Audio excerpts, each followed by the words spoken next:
Long time no see and whatnot. A while back, someone asked about spins, how to do top spin, how to do slices. So I'd like to kind of elaborate on that and whatnot. Okay, so top spin is making the ball rotate forward as it moves. People do top spin because for some reason it makes the ball drop in quickly. So you can hit the ball kind of hard. Not into the net, of course, a little higher. And it lands itself in. A lot of margin, all that jazz. So how do you do that? What's going on there? Okay. When you hit a ball, there's pretty much two things you can do to it. You can squeeze it, or you can spin it. When your racket touches the ball and presses into it, it can squeeze it or spin it. So really you can think of it as two orthogonal vectors. One component of the force of your racket is going into the ball. That is what makes it go forward. So take a racket, just push it, boom, it goes forward. Another component of the racket that's moving up, the strings will grab onto the ball and roll it. Now if I just do just that, it spins, you hear a little sound it makes, it goes, but the ball doesn't really go forward at all. Ideally, you're supposed to combine those two motions. You're supposed to, at the same time, press the ball forward and start rolling it up. So how does that happen?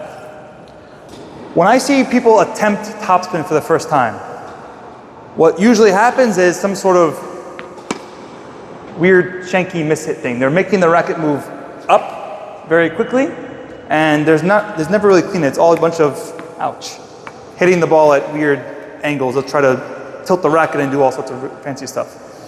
You gotta keep it simple. All you need to do is make the racket move forward and a little bit up. So if you think of it just bouncing the ball in the racket, if I'm just tapping the ball up, all that happens is it just moves up and down. Now, all I have to do now is make the strings have a sideways component as I move. As simple as say moving diagonally. If I take this ball that I'm bouncing up and I make my racket move diagonally, oops-a-daisy, right away. You see that, let's try it here. Diagonal, ball spinning. Try it one more time. Diagonal, ball spinning. So all I'm doing is nothing fancy. I'm not doing any whippy fancy stuff. I'm taking the racket. I'm making the racket move diagonally into the ball, as opposed to straight on. A lot of people like to really emphasize the rolling part, but they neglect the fact that you still have to hit the ball forward. Now, there's a lot of multitasking you're asking your arm to do. You're asking it to move up and forward and all that jazz. The way I like to think of it is, break it down, give each body part a roll. Your torso, by turning your torso, you give the little pushy part that makes the ball go forward. Take your torso, turn, ball goes forward. You're halfway there. Now, all you have to do with the wrist now is relax the wrist and then superimpose this motion. What I mean by superimpose is, as you're turning, let your wrist roll around. So I'm not thinking of making my arm do too many things at once. My body takes care of hitting the ball forward, and my wrist, by keeping it loose and just pronating my forearm, that little windshield wiper style thing, I superimpose those motions and I end up with a topspin forehand. So let's see how this looks. So first, a flat ball, all I'm doing is turning. Okay. Wrist was locked in, really no spin there. Now, I'm gonna let my wrist relax and do this over my motion. So as I'm turning, I let the wrist curve around. I'm not trying to do it all at once. I spread it out over my swing. As far as doing it the first time, just think of turning and then letting your racket point to the ceiling. I'm gonna turn and let my racket point to the ceiling as I'm turning through the ball. So let's see what happens. So relax the wrist, turn, point to the ceiling. Now, I don't know if you heard it, but it sounded a little different. It's less of a pop and more of a, like you're putting a silencer on a gun or something like that. So instead of a pop, it's a, like that. That's pretty much it. What I would recommend is practice these motions slowly. A slow turn, so you're able to really see yourself contacting, and then slowly add the wrist. And eventually you start feeling that your strings are catching onto the ball, and again, you're gonna feel a little bit of a sound. And that's pretty much it for topspin. The more you get used to it, the more you can be more ambitious with how fast you turn and how fast you rotate your arm. You wanna avoid getting too fast with one motion or the other.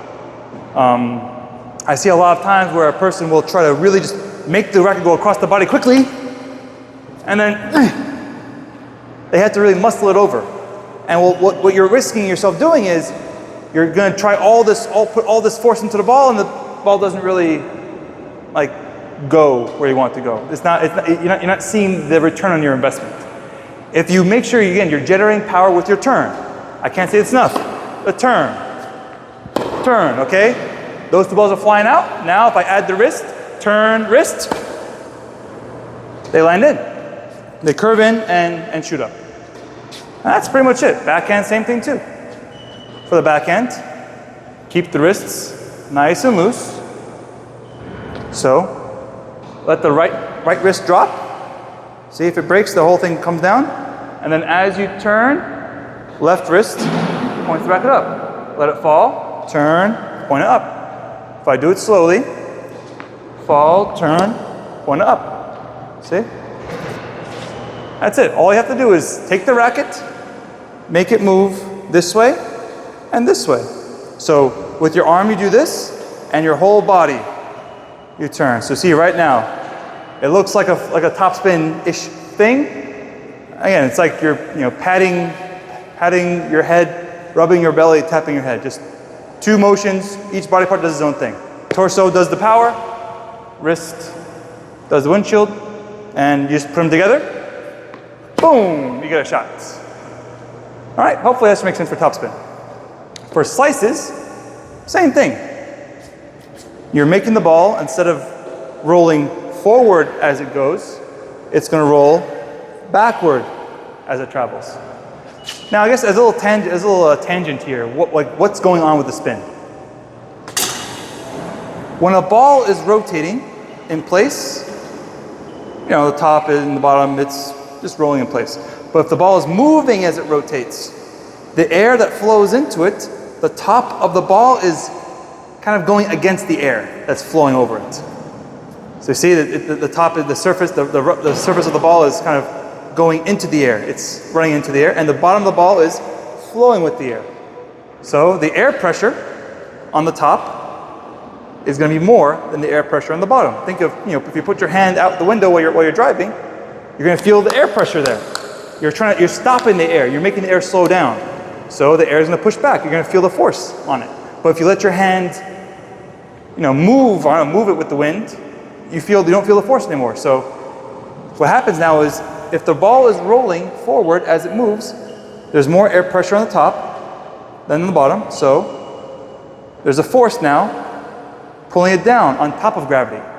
So that's what causes the ball to drop down quickly. Because once it starts going up the air, it's not just gravity pulling it down, now it's air drag is actually or the air pressure rather. The air pressure is pushing down extra on the ball. So you can come up with fancy little spinny shots that curve down and then land into the ground sharply. So they come up sharply. That's where you can get the ball to bounce over someone's head. Spin is the opposite. Slice is the opposite. It's rolling backwards as it goes, so the air pressure on the bottom of the ball is higher than the air pressure on top of the ball. So now the air pressure, the force of air is pushing against gravity. So you can get a ball that, instead of dropping quickly, it kind of stays in the air. You see how that kind of made it all the way to the baseline, kind of almost like in a straight line? It's just So, you know, fancy thing. So, going back to the slice, how do you hit a slice? So, all you have to do, you need to get the ball, you need to get the racket to push forward with the ball, and also cause it to roll backwards. So, to kind of get used to this is, start bouncing the ball on the ground with your racket flat, parallel to the ground. Now, take your racket, tilt it a little bit. That's all you gotta do, just tilt it a little bit, get into the ball. You start hearing that little sound that we hear for when we're hearing topspin forehands or topspin backhands and whatnot. Now, if I take that, so racket out, tilt it a little bit back, and just move it forward. If the racket is tilted and the ball comes into it, see, now it's going to not just push forward, but it's going to roll up a little bit. And so so you're going to introduce a little bit of force to make it roll backwards as it hits over. So you can think of, again, bouncing off the ground with your racket tilted, then do the same thing forward. And again, the body does the turn for you. You want to generate power by turning yourself. You don't necessarily want to get used to trying to just wing it. In general, any ground stroke, you want to use the whole body to hit it. All right? Now, one thing I see when people attempt slices, they really try to fruit ninja this ball, where they're making the racket really angled, and it's, you know, they hit it and they're hitting the frame effectively. You don't need to have a very, you know, fruit ninja-y. You know, you're not trying to slice the ball in half. Think of grating the ball. You know, when you use a cheese grater, you don't necessarily have to press the cheese like against it, just at an angle, press forward, press the cheese into the grater, and then slide it up. So you want to, again, have enough angle where you can still be pressing into the racket, and then turn, like that. That's pretty much it. One other thing is, a good way to kind of introduce yourself to slices is with volleys. Volleys, you're supposed to keep the racket in front, step, and, you know, not really trying to swing it, you're just stepping forward and bring a little bit of a press into the ball. So as you tilt your racket slightly back, you'll start to get catching on it. You'll start to catch it for that underspin. So you take that kind of volleyish motion, volley, step, and add a rotation to it for the forehand. Pretty much. Now, as far as the backhand slice, this one's a little trickier because this motion, the motion of having your arms separate and using your shoulders and back and whatnot to make the racket move, it's not too present. Like, people don't do that outside of tennis, so that motion's a little awkward. They haven't built the strength yet. But, you know, give it a shot. Again, same thing, like a volley. Let's try this again. Like a volley, and step. Now, again, you don't need to fruit ninja this. You don't need to slice the ball in half. Give a nice healthy angle. When you take your racket back, try to keep the racket looking forward-ish. It's not gonna be like a normal backhand where you're making the racket look to the side or look behind you for a one-hander, or, you know. If I keep the strings looking forward, stretch my arms apart from each other, slightly downish and forward, and the ball will take care of the rest. Like that. What I like to do is, I have my knuckles facing back, and I extend and point my knuckles forward, like that. Again, I'm not trying to angle it too much, just make the racket look forward. Let's see what happens. Knuckles forward, and it does it. Now, once you get the hang of catching the ball on the strings and you're getting underspin, you're feeling it on your racket, you can tinker with the angle, you know. Usually, if the racket is flatter, you get a more penetrating ball, where again, the priority is getting the ball deep. You have underspin to keep the ball straight. If you angle it more, you'll kind of lift the ball up, and you can either go for, let's say, a spinny shot, those little bouncing spinnies. So I go like that, it's gonna to the left, everything you own in a box to the left.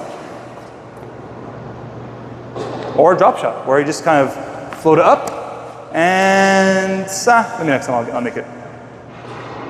That's pretty much it. So to summarize, to hit spin in general, the racket has to not only press the ball forward, but have a little bit of a vertical component in your motion. Or just anything that where the ball is seeing a force not simply through the center, but it's seeing a force that's kind of going off center. So it not only is the ball going to get pushed, it's going to get rotated one way or the other. That's pretty much a lot of it. Just comes down to tinkering. You want to take your time, whether in the ball machine or over here. Don't try to go for anything fancy right away. You just want to get used to feeling the ball on your racket so it can bounce up in the air, and then slowly move it diagonally up. Oh, I got the spin a little bit. Diagonally up, got the spin. And eventually, okay, I'm starting to catch it. Now it's really rolling. It bounces, and it goes one way or the other. Now, one thing to note is, whichever way your racket is moving to make the ball spin, the ball wants to go in the opposite direction. So if I'm spinning the ball up, the ball wants to drop down quickly. If I'm spinning the ball down, the ball wants to stay up in the air. If I make my racket go from my right side all the way to the left, the ball's gonna go that way. And if I make my racket move from my left to my right, so really just whatever way my racket moves, the ball will go, oh, come on, let's make this over the net, please. Let's try this again. It's gonna go in the opposite direction. I think I've run out of stuff to say now.